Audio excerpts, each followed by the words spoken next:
I'm Rosanne Cash, and you're watching Taste of Country.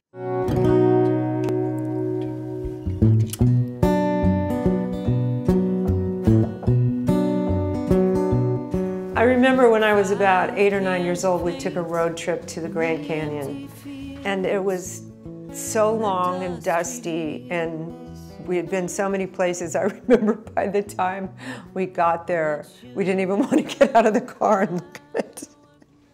The mud and tears melt the cotton balls. It's a heavy toll. Whoa. And his words are cruel and they sting like fire, like the devil's choir. We were inspired by a lot of characters and places in the South to write this record. And it's nothing we planned, it's just that we started taking a lot of trips down south for various reasons.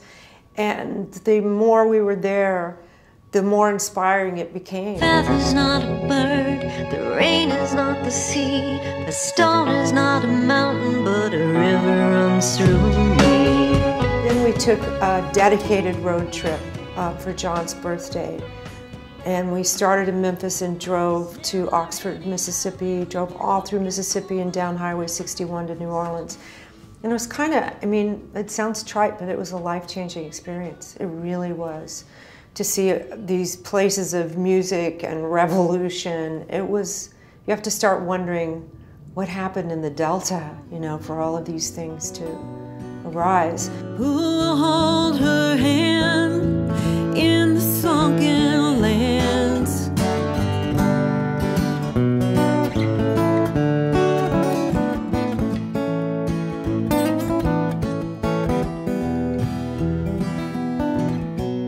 I mean, the songs, as we started writing them, there were definitely pictures with them because of what we had just seen and the characters we knew and the places we went. And so we weren't writing anything abstract about feelings as much as we were writing about real time, real places, and real people.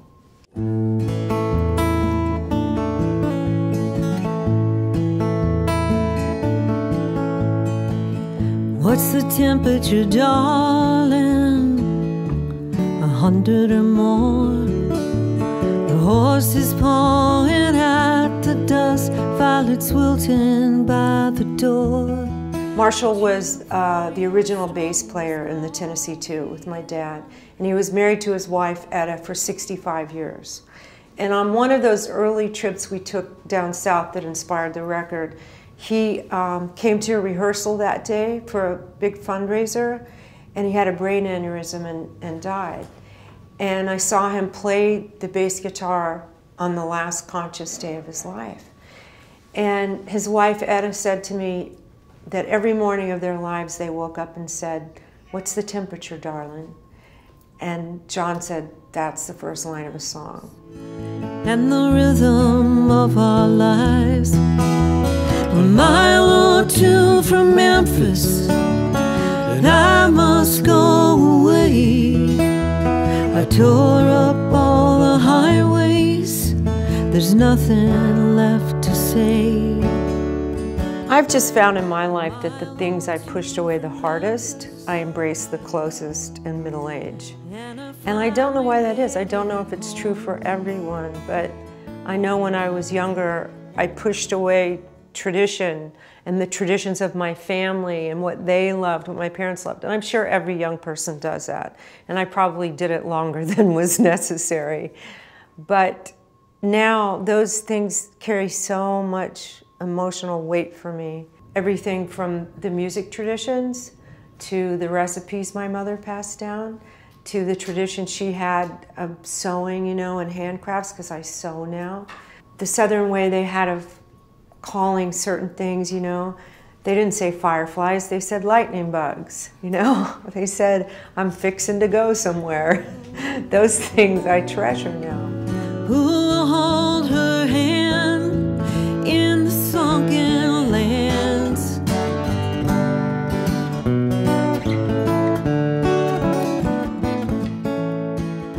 of musicians say virtually every album, this is my best work, this is my best work, and genuinely feeling, because you hope you're progressing and you know it's exciting to have a new project.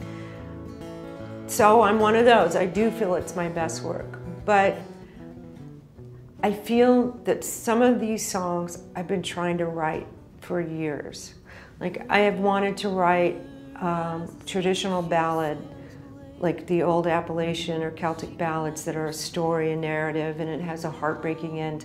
I've always loved those ballads. I wanted to write one for decades, and I finally did it on this record. So that in itself is tremendously satisfying. So I guess it's up to other people to say if it's my best work. I still feel as excited about it as I did when I was 14 or as I did on my first record. And in that way, the fact that I'm still working and that I still love it so much and that I feel I'm getting better, I feel like the luckiest person in the world.